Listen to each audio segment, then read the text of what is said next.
Okay. So right? All right. Good evening. I feel like this is like a work. No, because we have a Zoom component tonight, right? So people are people who aren't here can watch it Zoom. So that makes you like the live studio audience, which I always like better. But no, but thank you very much for coming out tonight. What I've been finding myself saying, I'm doing 2 or 3 of these a week for the last few months since the book came out, and it's like I feel like you deserve a double thank you, because thank you for coming out to hear me talk, but also you're like the vanguard of people coming back to the library, right? Because a lot of people, for whatever reasons, many very legitimate, but just are not feeling like they want to come out to the library yet. But a lot of people, I won't say a lot, I would say more and more, thankfully, people are. And I think that's a good thing. I think that I was going to say, I don't know about you, but I do know about you, because if you're here, you obviously support the library. And I love public libraries. I'm a passionate supporter of public libraries. And it has been, I don't have to tell these ladies right here who work at the library that the last 2 years have been really tough for public libraries, because public libraries, as we all know, are not so much about just books anymore. They are community gathering centers. They are places where people come, where they have to use a computer that they may not have at home, where they may be looking to take a class, kids programming, what have you. And all of that, of course, went away. So it's now about getting people back to the library safely, needless to say, but we got to get people back. And you are coming back, and you're here, and you're proof of that. And so that's why I say double thank you to you. So I'm going to jump in, and I did thank the library and the friends of the Westwood Library. I certainly hope I did, because I think this is my 4th visit to the Westwood Public Library with all of my books so far now. So I love this library. I think it's one of the libraries. I'm also sort of a student of library architecture. And I think they did a wonderful job. This was, many libraries are renovated. Many libraries have additions, wings. But this, of course, was an entirely new library. And I think they did a fantastic job. And there's fantastic staff working here. So I'm going to jump right in now and share with you for the next hour my newest book, Before Brooklyn, The Unsung Heroes Who Helped Break Baseball's Color Barrier. You'll see me jump a little bit from the book to the talk, and I know you'll follow right along.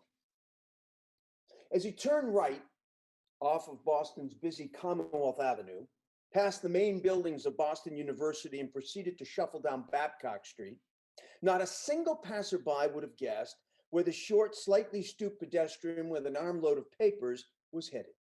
After all, it was 1938, and what possible business would a black man have with the white, well-known owner of a Major League Baseball team?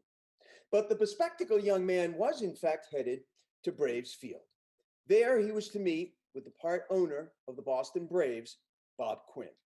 It is hard to imagine a meeting of more striking contrasts. The two participants themselves were as different as night and day. Their backgrounds of entirely other worlds. One man's father had been an immigrant stonecutter from Ireland. The other man's father had been born into slavery. Having never met, they shared little more than the air they breathed. But there was baseball, and barriers, and grievances. And on this day, Mabry Counts was determined to take full advantage of it. There's a reason why I start the book and end the book with Mabry Counts. You probably have never heard of Mabry Counts, Doc Counts, as he was better known by his nickname. I had never heard of Doc Counts before I started researching the book. And I always prefer to think that if I haven't heard of something, virtually no one else has either. But he is a local guy, West Medford. He died in 1984, excuse me. But he was a very fascinating person But the reason why I start the book and end the book with Doc Counts is that he, for me, in many ways, personifies the unsung hero. Not just in many ways in this book, but he personifies in some ways the quintessential unsung hero in any challenge, in any battle. He was not famous, not a celebrity. He was not wealthy. He was not powerful. He had no political standing. He had no real social standing. He was unknown and he was anonymous, as almost all of the unsung heroes in this story are, with the exception of a few, which will be very obvious to you when I share them with you. But that's why I feel like Mabry counts.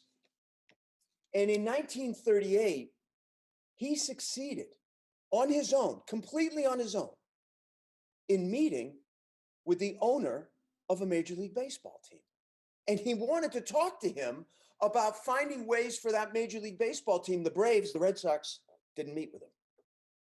But he wanted to find a way to talk to Bob Quinn, who, to give the man his credit, was something of a more progressive, he was certainly a more progressive owner and more open-minded and had more experience dealing with black ball players in the Negro leagues than Tom Yawkey. And Mabry Counts in 1938 succeeded in doing something no one else had done. He arranged a meeting with a Major League Baseball team. And he wanted to talk to them about finding ways that they might be able to have black players, at least black teams, use Braves fields when the Braves were out of town, which is something other teams were beginning to do. There was nothing magnanimous about it. When the Yankees, rented Yankee Stadium out to the Black Giants or the Baltimore Elite Giants, they charged them, they charged them good money. But they were playing at a major league ballpark. But that isn't entirely what Doc Counts wanted to talk about. He had something bigger on his mind. And with his expansive sense of historical context, he wanted to make sure that Bob Quinn understood that this was not about integrating baseball, which at that point in 1938 was still solidly under the color barrier, segregated. He wanted to make sure that Bob Quinn understood that this was about reintegrating baseball, reintegrating baseball. Which leads me to a question. Who was the second black ball player to play Major League Baseball when Jackie Robinson broke the color barrier? Who was second? Who was the second Major League black ball player?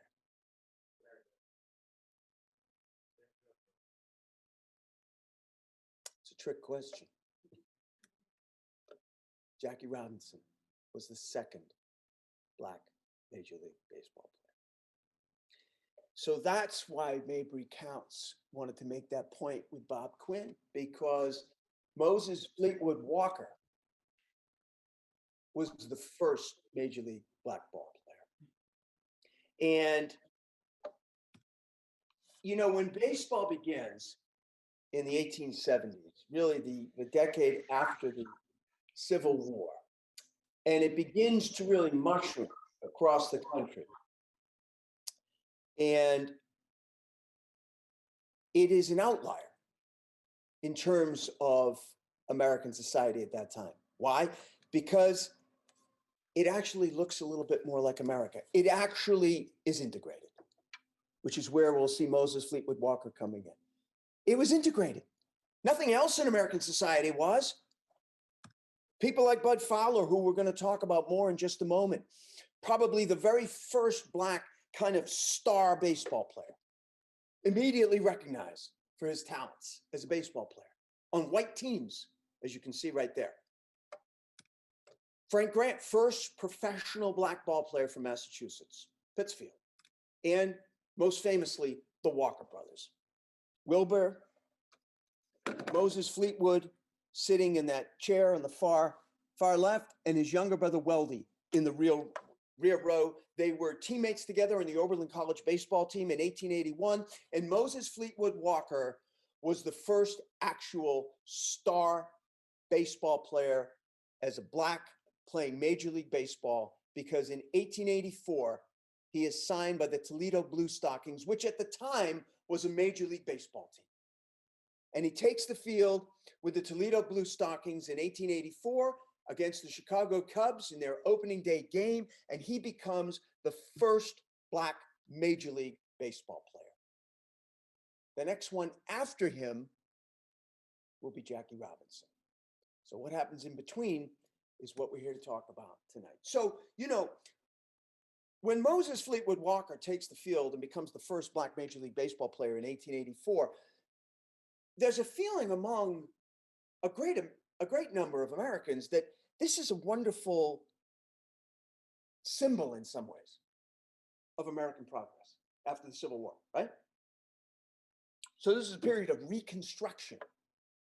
America literally reconstructing itself after tearing itself apart. And when he takes the field in 1884, that is almost exactly 20 years since the Emancipation Proclamation, since the slaves were freed.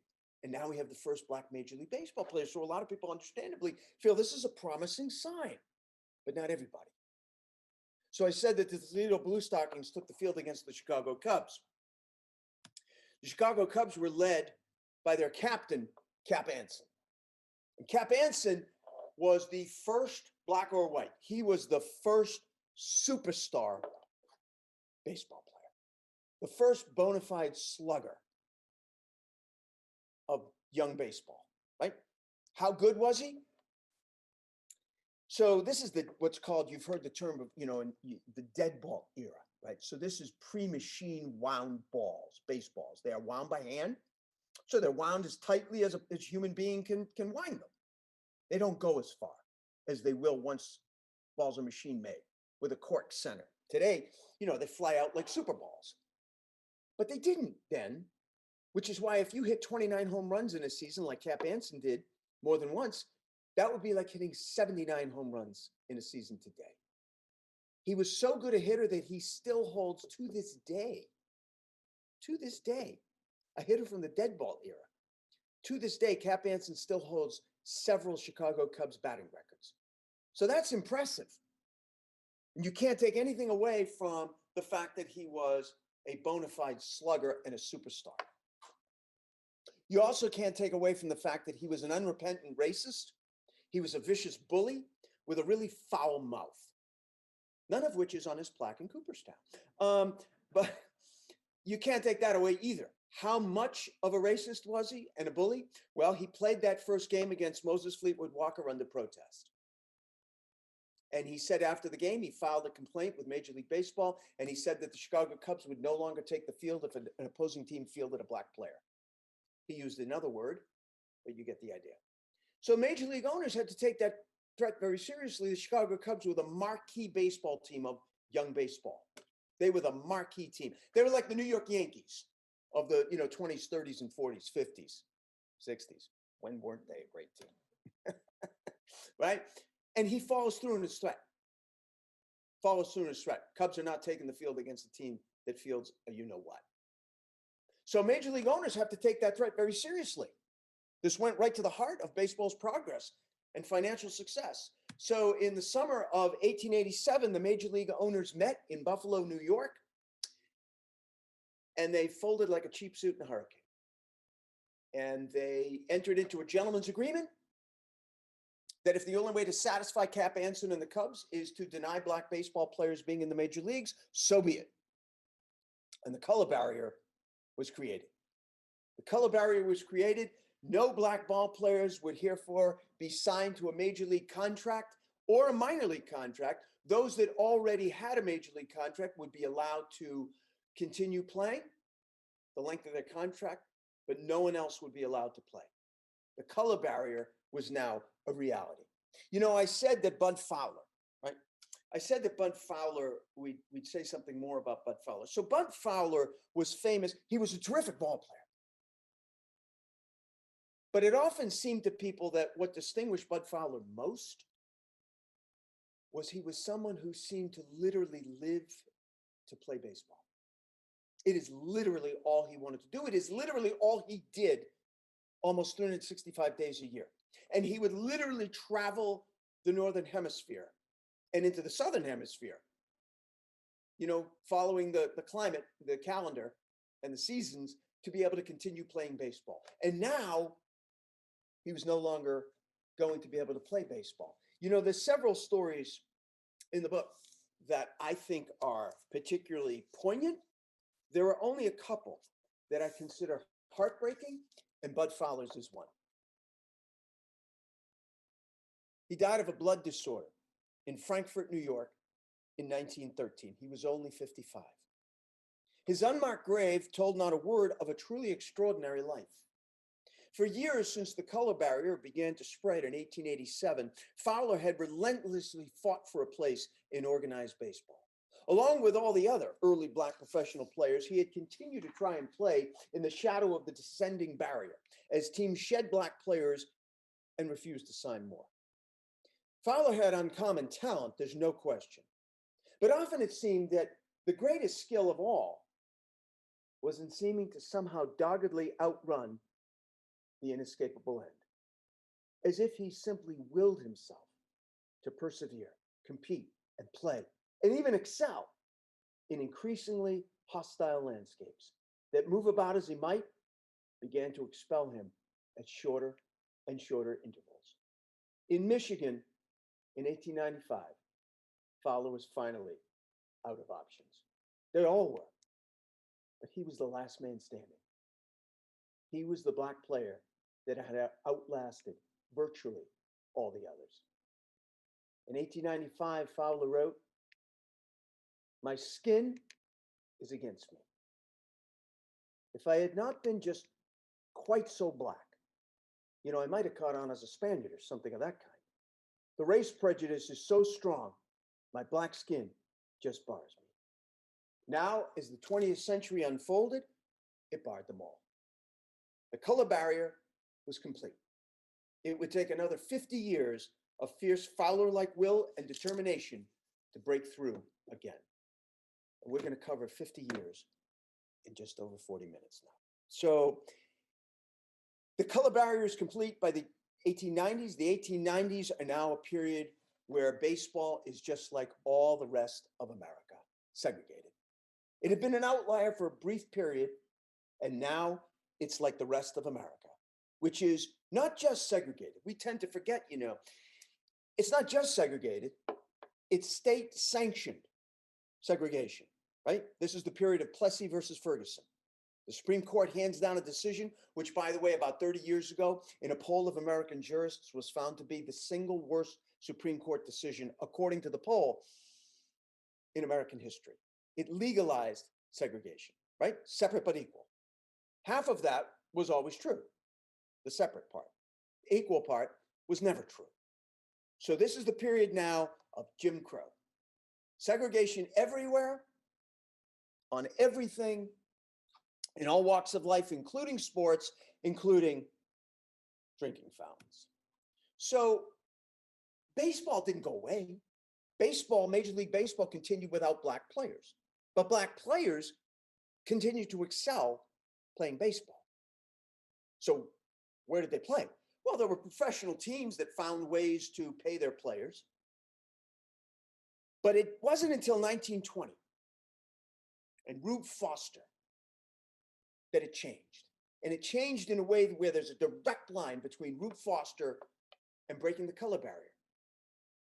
Not quite 30 years later. Rube Foster was an incredibly talented Black pitcher who had recently retired in the late teens.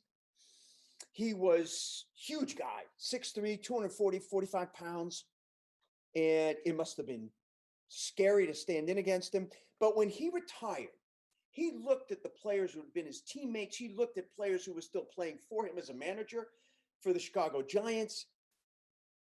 And he realized there has to be a league. There has to be an elite league, because there was nothing that separated players who merely wanted to make a living playing baseball and make some money playing baseball and the most elite of all Black players. And the way Rube Foster looked at it was, whites may keep us from playing their Major League Baseball, but nothing can keep us from forming our own Black major leagues. And he founded the Negro Leagues. Rube Foster, known as sometimes called the father of black baseball. He is the father of the Negro Leagues. And in the winter of 1920 in Kansas City, Missouri, Rube Foster succeeded in founding the Negro Leagues, the greatest unsung hero in the whole story, because without the Negro Leagues, there is no breaking the color barrier. Why? You know, blacks never had to be convinced that there were black players who were good enough to play Major League Baseball. Whites had to be convinced that there were blacks that were good enough to play on any Major League Baseball team. And the only way for them to see that was to have the stage, the showcase that was the Negro Leagues. That's what Foster created. So you're looking at the inception of the Negro Leagues, at its founding, the day it's founded, and the owners of the new Negro League teams. I want to draw your attention to this man right here, the only white owner in the entire history of the Negro Leagues, from its founding in 1920 to its dissolving in the late 1960s, J.L. Wilkinson. J.L. Wilkinson, the only white owner in the whole history of the Negro Leagues. And I don't bring it up right here just because he's a peculiarity. There's also a direct line. If there's a direct line between the Negro Leagues and breaking the color barrier, there is a direct line between J.L. Wilkinson and Jackie Robinson, because J.L. Wilkinson will be the Negro Leagues owner that gives Jackie Robinson his first professional baseball contract. And he will come up in this story again. So the Negro Leagues now were a showcase for great black baseball players. And now both blacks who knew these people and whites who didn't know them were seeing these players play at the highest level, short of the major leagues. People like John Pops Lloyd, people like Judy Johnson, people like Oscar Charleston, probably one of the half dozen greatest shortstops to have ever played baseball, and James Cool Papa Bell, generally conceded by all baseball historians to be very likely the fastest human being to have ever played baseball. How fast was he? I have no idea. No, I mean, I don't mean to be facetious. I mean, obviously, I can only go by what's been written. We don't know his numbers, as they would say, from home plate to first base. However, we do know. It's wonderful when you read anecdotes about people seeing Cool Papa Bell for the first time. People very often use the same metaphor. They would say there seemed to be a whirlwind, or if they were scoring a game, somebody's scoring a game, and they would say, Cool Papa Bell walked, and I made note in my, it only takes, what, a second and a half, right? To make a note in your score, if you're scoring the game, you know, a walk, you make that little line across, right, to first base, and then they would look up, and they'd be like, where the hell did he go? What? What are you telling? He's on third? Routinely, this would happen. So he would take off for second, he would never stop. And it was kind of brilliant, but you got to be fast enough to get away with that. It wasn't necessarily, they would throw, but they'd throw to second, and he was already on third. So there was this, I love the best description of his speed is from his former friend, roommate, teammate. And I have to caution you that this person who has the best description of Cool Papa Bell's speed is an impeachable witness for sure, because he was known and famous for his exaggeration, but he was famous nonetheless. Satchel Paige, one of the greatest black baseball player of all time, and one of the greatest pitchers of all time. So he was once asked, how fast was Cool Papa Bell? He said, how fast was Cool Papa? Forget what he did on the baseball field. He said, we were in our hotel room one night in St. Louis, and I was already in bed, and Cool Papa was fixing to get into bed. And I said, Cool Papa, hit the lights before you get into bed, would you? He said, do you know Cool Papa hit the light switch? The room was dark before he was under the covers. Satchel Paige. So the Negro Leagues take off just like the Major Leagues. They replicate the mushrooming growth, the explosive growth of the Major Leagues, right? In the decades just before, in the 20s now. The Negro Leagues go from 11 teams to 22 teams. They succeed in separating into a Negro National League, a Negro American League. They have the first Negro World Series, which, by the way, features J.L. Wilkinson's Kansas City Monarchs. And so the growth of the Negro Leagues is explosive, all through their first decade in the 1920s. And then it stops. But of course, everything that was growing stopped with the Great Depression. I think sometimes we forget how cataclysmic the Great Depression was. Now, maybe some of you, like for me, grew up hearing from relatives or parents about what life was like in the Great Depression. My dad was 10, 11 years old in the worst years of the Great Depression. My late dad in 29, 30, 31, 32, 33, the worst years. And, but you're a kid. You can't believe that actually could have been that bad. But it was worse. It was worse. A quarter of all Americans were unemployed, and it was worse in minority communities. 3/4, often in minority communities, were unemployed. It flipped, right? Only a quarter in many minority communities, Atlanta, Pittsburgh, Philadelphia, Cleveland, were working. The reason is very simple. That period when the Negro Leagues were expanding was also the period of the Great Migration, right? The greatest mass migration of Blacks from the South to the North in history.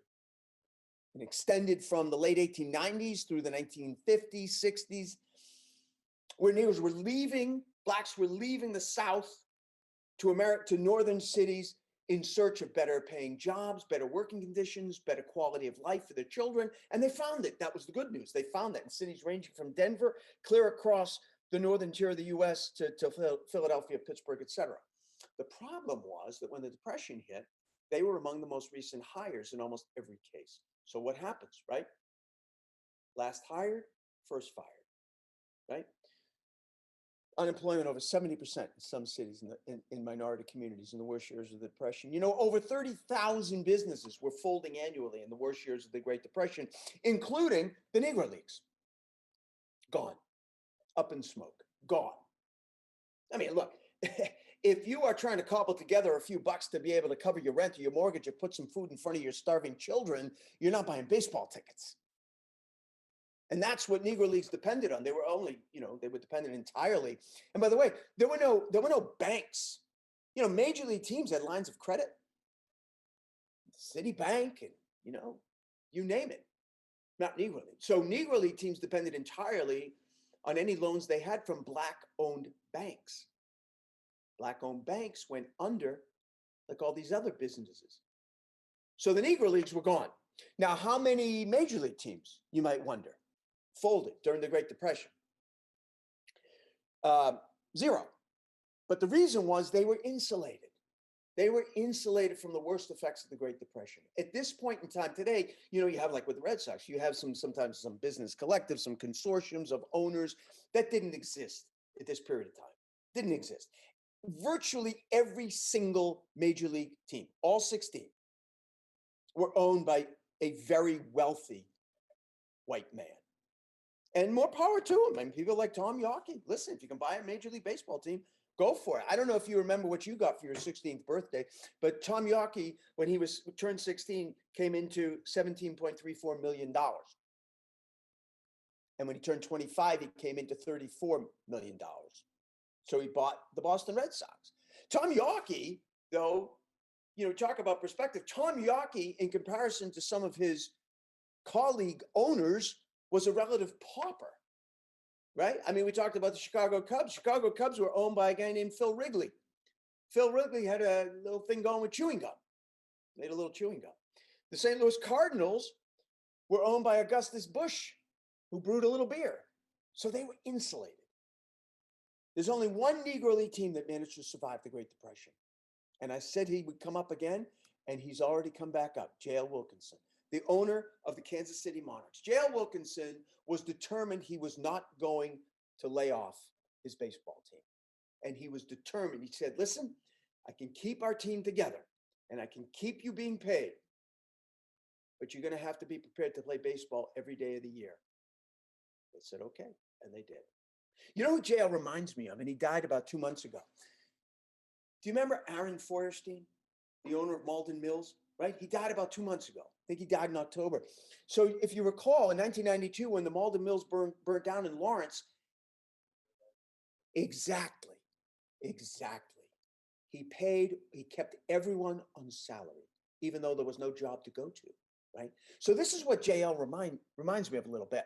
And he only could do it by just what he said. They played almost 365 days a year, and they literally circumnavigated North America, playing where it was warm in the winter, down south, coming back up north. Here they are, barnstorming their way through Canada in Dr. Yak. So Dr. Yak was a bus that he bought, and he was really ahead of his time. First of all, many of the black players who would come to play for JL would often say, like Buck O'Neill, would often say that J.L. Wilkinson was the first white, not white baseball owner, white person. They just happened to work for him. The first white person they'd ever met who didn't seem to have any prejudice whatsoever, who would talk to them like his own kids, ask them how they're doing. You need a few bucks? Everything all right? Right? So he bought this bus and he outfitted it with sleeping ways that they could, tilt back the chairs and sleep. He outfitted it with a little stove, a little refrigerator, because he knew that as they barnstormed and they pulled into white towns, he'd be able to eat wherever he wanted, stay wherever he wanted, but his team wouldn't, right?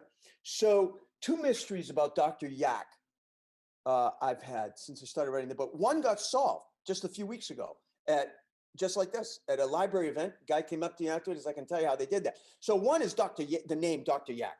I think that's lost to history, how it got that nickname. But the other is, so that's the only bus. It isn't like bus 2, 3, and 4 is pulled up behind that one. Okay, that's the only bus. You might note that these guys are not diminutive. Some of them are pretty big. Look at the guy standing next to JL, right? Right. So, but that's the only bus. So I was like, how'd they do that? So a guy came up and he said, you know how they did that? So I didn't know this. So he also had the bus outfitted with these wing-like running boards. So if you drew the short straw, 3 or 4 or 5 guys, you would stand on the running board for 50, 60 miles until you got the switch and go inside. That's how they did it. And that's how he kept the team together. But he wouldn't be able to do that forever. And he wasn't playing in the Negro Leagues. There was no Negro Leagues. So JL was also a tremendous promoter. So if the guys were playing baseball 3 or 4 games a day, which they did, he was busy setting up games for them to play, where they would pass the hat. If they were lucky, there might be, some small amount of money. They might get a share of the gate receipts. But this couldn't go on forever. It wouldn't be able to go on forever. At this point, where we're going to jump into our story now, they've been doing it for about a year and a half. And if it wasn't for the city of Pittsburgh, we have a former Pittsburgh native right here, who also works at the library. The staff is everywhere here. If it wasn't for Pittsburgh, the color barrier would not have fallen in 1945 in Brooklyn, New York. It simply wouldn't have. It might have fallen later. I'm sure at some point the color barrier would have fallen. Another direct line, this time not from a person, but a city. There is a direct line from Pittsburgh to Brooklyn, because it's in Pittsburgh that the Negro Leagues are reborn. And again, without the Negro Leagues, there's no breaking the color barrier. And the Negro Leagues are reborn because of these 2 guys. These 2 guys who, by the way, you talk about a striking contrasts. Look, the only thing they had in common, they were from Pittsburgh, they were male, they were black, they liked baseball. That was it. Other than that, hated each other, despised each other. They almost made it as if their professional careers at a certain point in the 1930s were about how best to get the advantage of the other guy and really screw him if they could. That's like what it was about. And there was only one single point on which they cooperated. Only one, but it was the most important one. When Gus Greenlee wanted to restart the Negro Leagues, Cumberland Posey Jr. cooperated with him, which was key, because these 2 guys were owners of the 2 teams that would form not only the core of the reborn Negro Leagues, but the 2 greatest Negro League teams, well, 2 of the 3, along with the Monarchs, two of the three greatest Negro League teams of all times, and two of, I would say, half dozen greatest baseball teams, black or white, of all time. So Cumberland Posey Jr. grows up in relative affluence in the Hill section of Pittsburgh, the black community in Pittsburgh. His father is a sort of pioneering black businessman, does very well. I'm sure he'd hoped that his young son would follow in his footsteps, but Cumberland Posey Jr. was a sports nut, loved basketball, which was a relatively new sport at that time, and he loved baseball. And baseball won out. He played, he coached, managed. And at some point in the late 1920s, somebody approached him in Pittsburgh and they said, you know, the Homestead Grays is a good baseball team. They weren't a great baseball team. They said, you know, the owner is selling the team. If no one buys the team, the Grays might fold. And it appealed to Cumberland Posey, so he bought them. How good were the Homestead Grays? How's winning 143 games? That's not over 3 years. That's in one season. How amazing is 143 games in 1931? In 1931, Major League Baseball only played 154 games in a season. They won 143. Now, I said that Gus Greenlee was his nemesis and determined not to be outdone by Cumberland Posey. Same deal. The waning years of Prohibition, some people in Pittsburgh come up to him and they say, listen, this is a baseball team. I forget what they were called. It was something that had to do with an athletic association. And he said, well, I'll buy the team, but I want to change the name to my new jazz club. He had opened up a new jazz club. Gus Greenlee was a bit of a rogue, to put it mildly. Started out legit. He grew up, he went to fight in World War I. He was wounded in the Battle of Verdun. He was decorated. He came back to Pittsburgh, depths of the Depression, Prohibition, buys a taxi cab, trying to make a living driving cab. And a guy comes up to him one day and he says, listen, how would you like to make a little more money than you're probably making driving your cab? He said, well, what do you got? He said, well, I own a few speakeasies in town. I need somebody to drive my bootleg liquor around. And Gus Greenlee said, well, how am I going to make more than I'm making now? He said, what do you make now? He said, I don't know. On a good day, I might make $10. All right, why don't you multiply that by 50? And Gus Greenlee said, when do I start? And he did. And he never worked on the right side of the law again. But he became his own man, didn't work with the Prohibition, the bootleg guy, gambling, running the numbers, you name it. But he was a bit of a Robin Hood figure in the Hill section, in the black community in Pittsburgh. He was legendary for helping people out. If you needed help with a doctor bill, if you needed help with a mortgage, if you needed help with some sick kid, every Christmas Day, people would open up their back door in the Hill section and there would be a Christmas dinner courtesy of Gus Greenlee. So a bit of a Robin Hood. And he buys the Pittsburgh team. He renames them the Crawfords, and he wants to do better than Gus Greenlee. And so he needs good players if he's going to have a successful team. So he poaches Cumberland Posey's Homestead Grays. And he grabs a young pitcher named Satchel Paige and a catcher named Josh Gibson, and the rest is history. They will do this in Oscar Charleston, too, playing shortstop. They will do this throughout the team's histories now. They will poach each other's players regularly, like clockwork. Sometimes at the start of the season, sometimes multiple times during the season, and in one celebrated instance, during a game. That must have been confusing. But the Crawfords and the Grays became legendary for how good they were. The joke, as I was telling my friend, the joke in Pittsburgh in the 1930s, you know, Pittsburgh was home to a Major League Baseball team. But the joke in the 1930s was among blacks and whites. Yeah, Pittsburgh is home to two of the greatest baseball teams. The Pirates aren't one of them.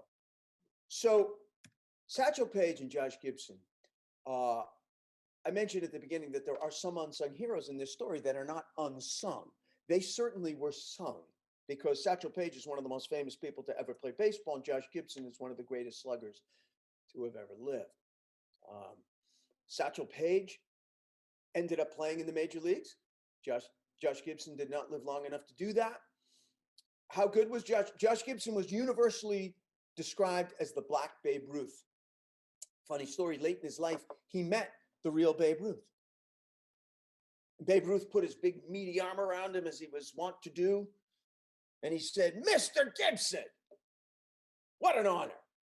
I understand they call you the Black Babe Ruth." And Josh Gibson said, "Tell you the truth, sir, my people call you the White Josh Gibson." So how do we know so much about the Negro Leagues? How do we know so much about the Negro Leagues? I'm talking all about, we know all about Cool Papa Bell and Satchel Paige and Josh Gibson. How? There wasn't one single mainstream white newspaper, white-owned newspaper in the entire history of the Negro Leagues that ever dedicated a sports writer to be a beat reporter for the Negro League. Even for the entire Negro Leagues, never mind a team, not one. So how would we know? If the white press did not ever report on the Negro Leagues except when they would play a barnstorming game against. So when, Satchel Paige pitching for the Black Yankees, plays against the New York Yankees in a barnstorming game at Yankee Stadium in the 1930s and strikes out Joe DiMaggio 3 times, only time in his career he ever struck out 3 times. That was covered by the Times, you name it. But in general, there was no coverage. So if the white press didn't cover the Negro Leagues, how did we know? The black press. And the black press is a incredibly vital, unsung hero in the drive to break the color barrier, because it is because of the black press that the whole notion of reminding people that Major League Baseball was segregated and that there were great baseball players like Judy Johnson and Satchel Paige and Josh Gibson who could be playing Major League Baseball right now. They are good enough. They're more than good enough, but they can't because they're barred from it. The black press was responsible for raising the consciousness of people all over the country. Publishers like Robert Lee Vann, who founds the Pittsburgh Courier, the greatest black newspaper in history in terms of its distribution, and just slightly ahead of the Chicago Defender, the second greatest black newspaper in history, Robert Sengstad Abbott's paper. They hired people like Wendell Smith and Sam Lacey, who, by the way, as a journalist, I look at that and I say, you read them, what they wrote, and there's always an editorial position. And so you say, well, I couldn't get away with that today.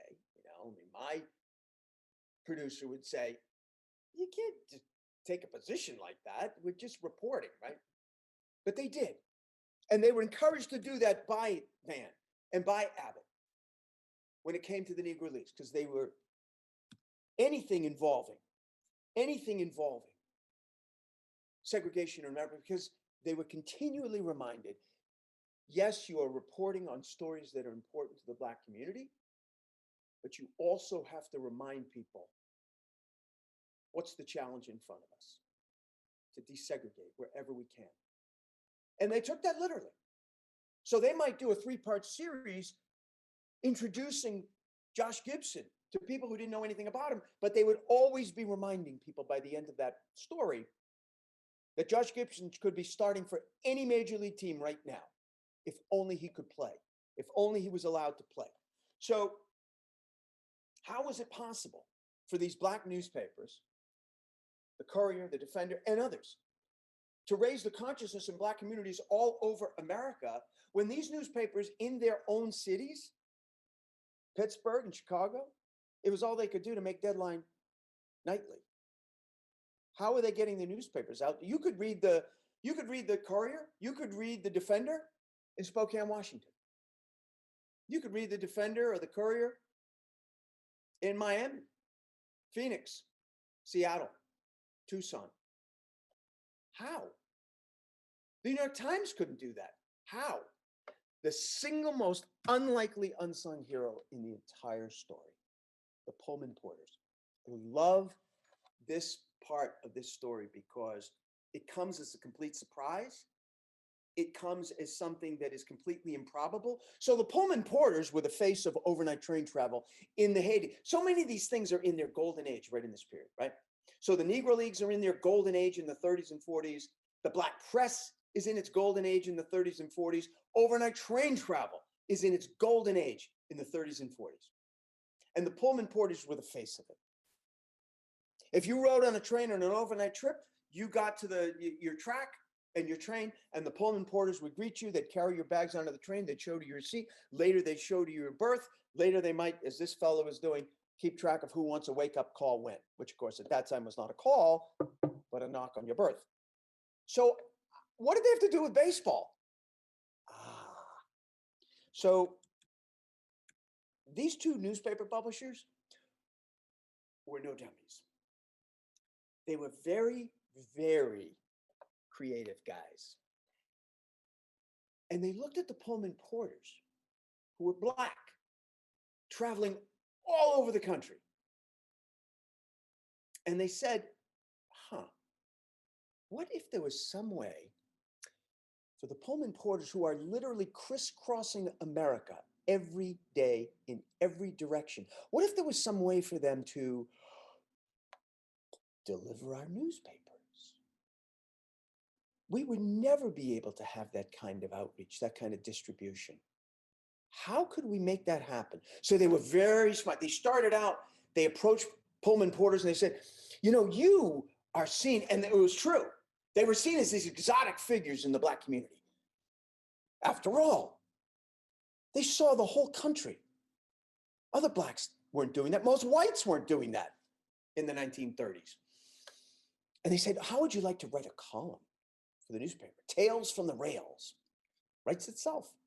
So they did. And then once they were doing that, and there was a relationship between the newspaper and the Pullman Porter, then came, so listen, how would you like to help deliver the newspaper with your column in it? And they did. Not all of them, but some of them did. Some of them, who, by the way, every single one of them who was doing it would have been fired on the spot had they been caught. How did it work? So let's say the Pullman Porters were also in charge of provisioning the train, right? Taking in the provisions as a train was being provisioned, right? For a trip. So let's say Boston, South Station. Let's say a train is going to be leaving South Station and it's going to travel down the eastern seaboard all the way down to Miami. So the Pullman Porters, so bread truck arrives. Well, they would have already made contact with the Black-owned bakery, which was usually the case because they got great rates, and then the railroad companies were thrilled with that part of their relationship.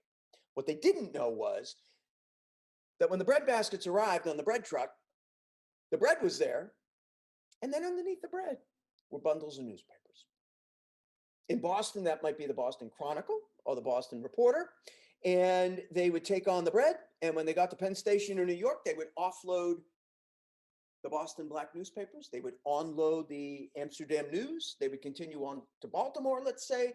They would offload the Amsterdam News. They would onload the Afro-American, just like that all the way down to Miami. And just like that on every single train going in every single direction. So that in 1939, you had a better chance of finding the Pittsburgh Courier in Seattle, Washington than the New York Times. So the Pullman Porters were directly responsible for helping raise the consciousness of Black communities about the color barrier all over America. So now we got 10 minutes left, only 5 years before the breaking of the color barrier. In 1940, by 1940, Major League Baseball has no intention of lifting the color barrier, none. It's not even being discussed.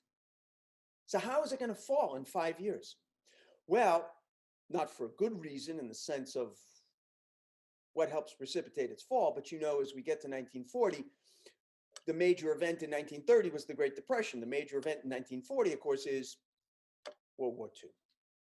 So as America begins to go on to a war footing, Lester Rodney, also an extremely unlikely unsung hero, begins to frame the argument for breaking the color barrier in a way that will be the argument that finally wins the day. He doesn't know it then. When I say unlikely, I mean, so an unlikely ally in the drive to desegregate baseball. He's in New York. He's white. He's Jewish. He's a communist. Hey, nobody's perfect. But he frames the argument. He's also a terrific baseball writer who frankly would have written for anybody who would give him a job. But the Daily Worker, the American Communist Party's daily newspaper, in 1939 starts a sports section for the first time. So they need a sports editor. They hire Lester Rodney. And Lester Rodney loves baseball, but hates the color barrier. And as America is beginning to get ready for war, he frames the argument about the color barrier in a way nobody has framed it before, which is, as he will constantly remind his readers, America is going to war. Blacks and whites are being drafted. Blacks and whites are being trained. Blacks and whites will be going off to fight. Blacks and whites will be coming home in boxes. And those that don't come home in a box, who survive and who play baseball, will have just been asked to sacrifice their life if necessary. But by the way, you can't play baseball and you can't sit wherever you want on a bus. And you know what? It's happened in other arguments, right? On social issues. It happened with gay marriage, right? It happened with drinking and driving, right? There comes a point where you reach that pivot point where suddenly something just to a majority of people seems, yeah, you know what? That's not right. And this was the argument that finally made people feel, yeah, that's not right. You can't ask people to die for America and then come back and, oh, you can't play baseball. So he framed that. He himself went off to fight in 1941 in the South Pacific. You know, for blacks, it wasn't an idle thing to be asked to go and fight and die if necessary and still come home to a country that devalued you as a second-class citizen. So the Pittsburgh Courier was instrumental in helping to sort of help guys going off to fight, African Americans, rationalize how you can do this. And they launched the Double V campaign with the advent of World War II. The Double V campaign stood for double victory. And the whole idea was, let's go fight, let's defeat Adolf Hitler, come home and defeat Jim Crow. And that were people like the Tuskegee Airmen, the most celebrated all-black unit in the Second World War. They wore the Double V logo on their uniforms. But the most significant in terms of breaking the color barrier unit, all-black unit in the Second World War, was a unit that is far less famous than the Tuskegee Airmen, the 761st Tank Battalion. They were the very first all-black armored unit, which in itself was groundbreaking. But for this story is important because they had a young lieutenant named Jack Roosevelt Robinson. So Jackie Robinson cannot wait. He earns his lieutenant stripes at Fort Riley in Kansas. He's transferred to Fort Hood in Texas to help take charge of the 761st. And he cannot wait to go lead the 761st into combat in Europe, but he doesn't get there. He flunks his final physical at a hospital just outside of Fort Hood, and an old football injury that he had thought had healed apparently did not heal under x-ray, and he was not cleared for combat. Said it was the most crushing disappointment of his life at that time. So the unit goes on without him. He asks for special dispensation to go with the unit as a special morale officer. It's denied. So he leaves the hospital that night, wants to go back to Fort Hood, and decides he's going to go get a drink at the Black Officers Club. So he gets on a bus. Fort Hood, enormous, sprawling base, one of the 3 largest military bases in the whole world. Buses circling this huge base. And gets on a bus. Bus is relatively empty. And he sits in the first row right behind the driver,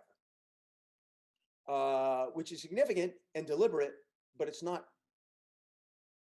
He might have known it would, but it is not to cause trouble if he can help it, because Jackie Robinson knows something that the bus driver undoubtedly did not, which was that 48 hours earlier, President Roosevelt had signed an executive order which prohibited segregation on military transportation within American military bases. So Jackie Robinson was perfectly within his legal rights now to sit wherever the hell he wanted. But the bus driver didn't know. So as the bus begins to fill up with white passengers, the bus driver tells Jackie Robinson to go to the back of the bus. Jackie Robinson says, I'm not moving. When the bus driver pulls over at an MP station, military police, they take him off the bus, handcuff him, arrest him. He's court-martialed for insubordination. How many of you know that Jackie Robinson was court-martialed? Right, because if he had been dishonorably discharged, he would never have broken the color barrier, because Branch Rickey would have never been able to choose him to break the color barrier, but he didn't. He beat the court-martial. That was the good news. The bad news, in 1945, he's now out of a job, right? He's out of the Army, out of a job, needs a job, and somebody tells him about this white owner of a Negro League team in Kansas City, J.L. Wilkinson. And he writes J.L. Wilkinson a letter, and J.L. Wilkinson says, sure, I know who you are. Why don't you come in spring training with us in Houston? And he does. And in spring 1945, he breaks camp with the Kansas City Monarchs. Would it interest you to know that as he breaks camp in April 1945, it's only a matter of weeks before Jackie Robinson will be at Fenway Park? So at the same time Jackie Robinson is breaking camp, at the exact same time, Isidore H.Y. Muchnick in Boston, Boston City Councilor, is every night pouring through city ordinances to see if there's something he can find that would compel one or both of Boston's Major League Baseball teams to at least give a tryout to a black ball player. Because like Lester Rodney, he loves baseball, but he hates the color barrier. He's a brilliant lawyer, went to Harvard Law School, could have worked for any number of the, they used to call them the white shoe Brahmin Boston law firms, Hale and Dorr, Palmer and Dodge, but he wouldn't change his name. So he sets up his own practice. Izzy Muchnick lived by something that in Judaism is called tikkun olam, which is the Hebrew, and it translates from the Hebrew literally as repair the world. It is something that Jews are routinely asked to do to help repair the world. It doesn't have to be gargantuan. You can be repairing the world if you offer a kind word to a person who is in desperate need of one. That is repairing their world at that moment. But Izzy Muchnick had his eyes on something bigger. So he was combing through ordinances, and one night he was like, oh my God, I found it. Remember the blue laws? So in 1945, there still existed a blue law, long gone, which stipulated that Major League Baseball teams could not play Major League Baseball on Sunday in Boston unless they had the unanimous vote of the Boston City Council, and said unanimous vote must be voted annually, each season. Izzy Muchnick could not believe what he was reading. So basically he realized, all I got to do is threaten to deny my vote. And they got to listen to me. And they did. Although not at first, because the Red Sox were not about taking any action in this regard speedily. Just ask Tom Yawkey. So Izzy Muchnick writes a letter to the Boston Brain Trust of the Red Sox. There you go. The tall guy in the suit standing behind manager Joe Cronin is Eddie Collins. Eddie Collins, the GM of the Red Sox in 1945, he himself is a Hall of Fame second baseman for the Chicago White Sox, and he gets this letter from Izzy Muchnick asking him to take concrete steps, please, to see to it that at least one or two black ball players are given a tryout by the Boston Red Sox this year. And Eddie Collins writes a letter back, and he's a very charming Southern guy, and he says, my esteemed Counselor Muchnick, it may surprise you to know, in my entire tenure with the Boston Red Sox, not a single black ball player has ever inquired about employment. I'm not sure there's interest. Well, Izzy Muchnick had seen that kind of thing before. So with an exquisite sense of courtroom timing, he waited and he waited and he waited and he waited until there was about 3 weeks before the city council vote. And then he wrote to Eddie Collins again. And he said, Mr. Collins, it appears that you decided to disregard my plea to try out some black ball players. Therefore, you should know that on Wednesday next, or whatever the calendar thing was, I will be withholding my vote for the Red Sox to play baseball on Sunday. Now, I don't know what the duration of time was between Eddie Collins reading that and appearing in Tom Yawkey's office. I have a sense it was a matter of minutes because Izzy Muchnick got a return cable the same day. This is pre-TV. Baseball depends entirely on ticket sales. And on Sunday, Major League Baseball, all teams play a doubleheader at that time. So if the Red Sox were going to be denied playing any baseball on Sunday, that would have been an economic calamity. So they write to Izzy Muchnick. They say, Mr. Muchnick, we agreed to try out 3 black ball players. There can be no press of any kind. Have these players at Fenway Park on August 12th, 1945 at 11 a.m. at Gate C. Yours cordially, blah, blah, blah. So Izzy Muchnick knew a lot about Boston ordinances and city bylaws. He did not know anything about the Negro Leagues and who might be qualified to try out for the Boston Red Sox. So he consulted with Wendell Smith of the Pittsburgh Courier. And Wendell Smith made the picks. Marvin Miller, Sam Jethro, and Jackie Robinson. And they came to Boston, they checked into a hotel, and they were all prepared to go to the tryout the next day, Monday, August 12th. On August 12th, 1945, Franklin Roosevelt died, and the country shut down. So the tryout couldn't happen. Now, 24 hours later, the country began to open up. 48 hours later, the country was back to normal. The Red Sox, curiously, seemed to still be deep in mourning, grief-stricken. Can't have the tryout. What they really were trying to do was play out the clock. They knew if they could just get to the 16th, 2 more days, they're going to get a train at Back Bay Station at 1 o'clock in the afternoon. They're going to take it down to New York, where they're going to open up their 1945 season at Yankee Stadium on April 17th, 1945. And they would have done it. They would have run out the clock. But on April 16th at 6 a.m., the Boston newspapers hit the stands, and there was a front page piece by Dave Egan, a white sports writer, who broke the story. Boston, he said, he wrote, you don't know this, but for the past week, there are 3 Negro baseball players sitting marooned in a hotel room. They have been promised a tryout by your Boston Red Sox, who are now trying to run out the clock, skip town, and renege on their agreement. And the Red Sox realized they've been had. They had to have the tryout. They called up Muchnick, get them over here, and they did. They trooped into Fenway Park. They suited up. They ran the bases, took some infield, took some batting practice. Only about 45 minutes later, they were called in off the field. They were thanked very much for their effort. They were told that the Red Sox will be in touch. None of them ever heard from the Red Sox again.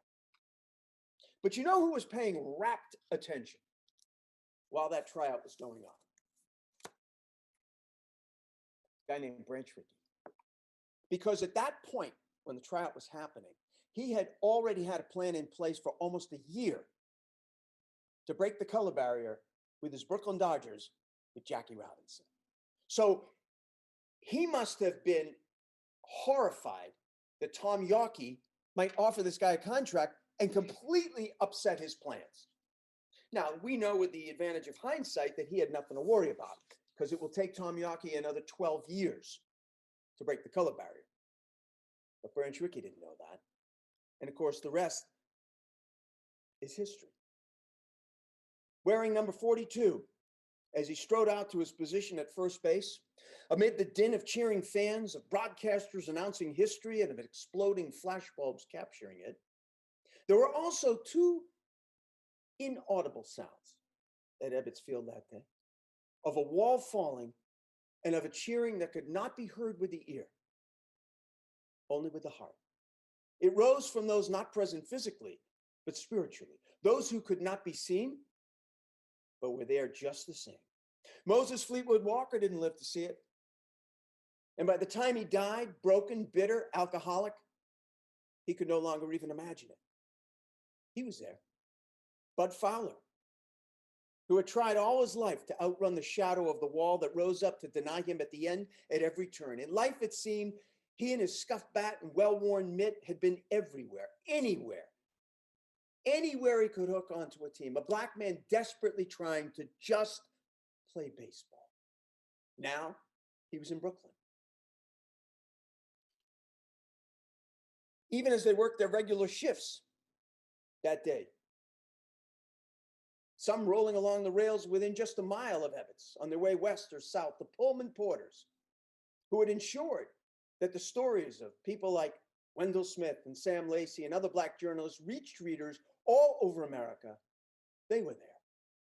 The Negro Leaguers, past and present, those who had come too early and those who were young enough to imagine they might now walk through the door too, they were there.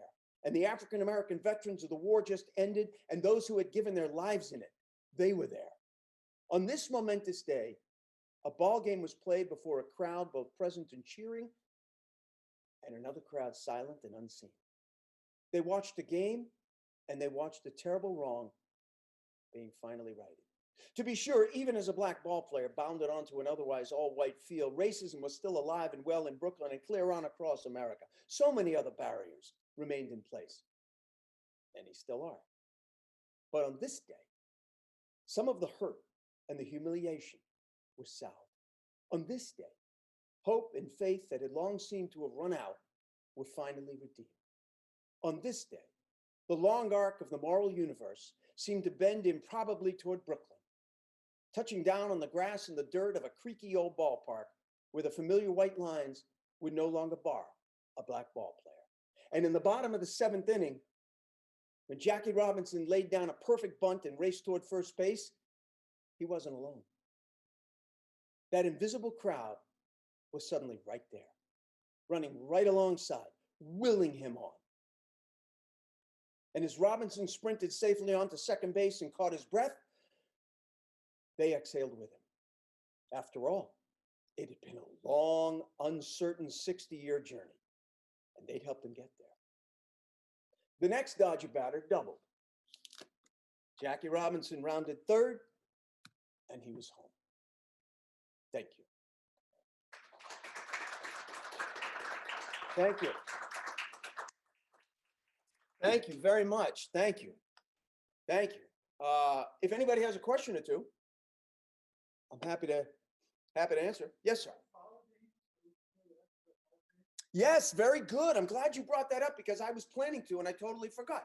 Bud Fowler, right? So the question was, didn't Bud Fowler recently get elected to the Hall of Fame? Absolutely. Bud Fowler was one of those, what's the committee? The old time baseball, or, you know, the special committee that has been responsible over the last 30 years of getting people into the Hall of Fame who are no longer on a ballot, right? And Bud Fowler, along with, to speak of the Dodgers, along with Gil Hodges was another. But Bud Fowler was just elected to the Hall of Fame. I'm so glad you brought that up. And Buck O'Neill. Absolutely. Very good. Anyone else? Yes, ma'am. My Pittsburgh friend.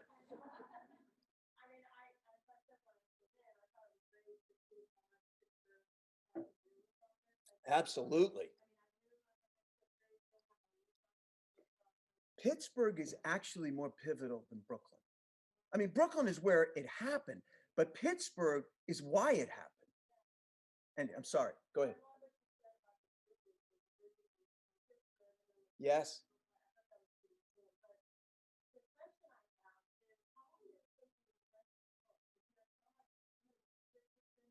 Mm.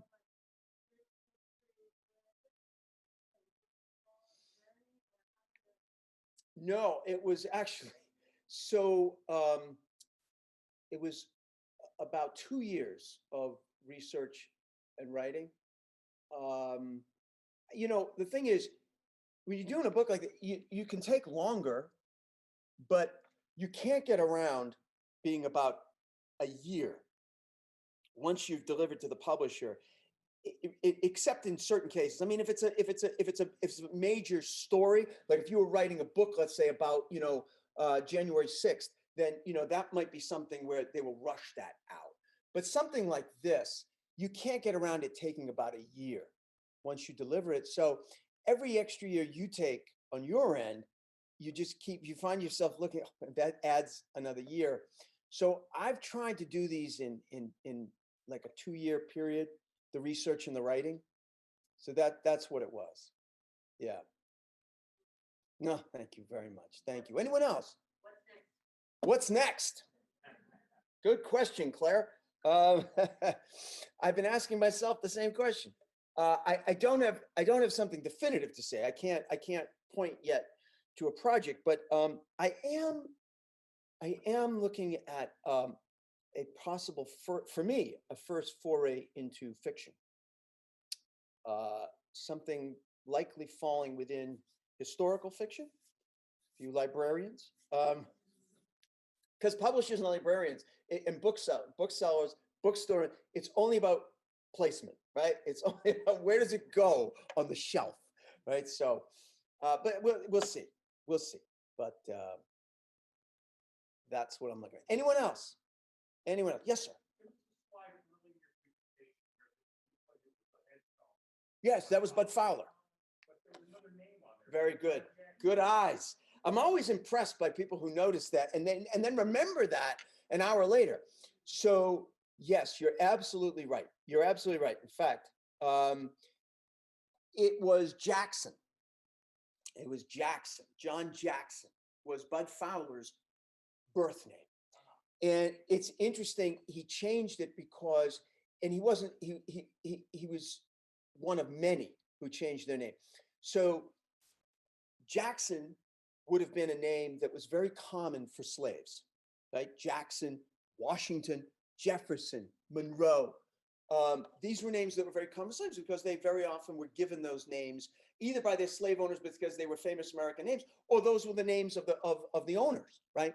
So Jackson was the same, felt like many Black players did, which was it would be easier, if someone in his position, if you were good enough to be potentially hooking up with a white baseball team, that was a dead giveaway. It was often a dead giveaway. So they changed their name. They changed their name where, and that happened to Bud Fowler many times. And I go into it in the book.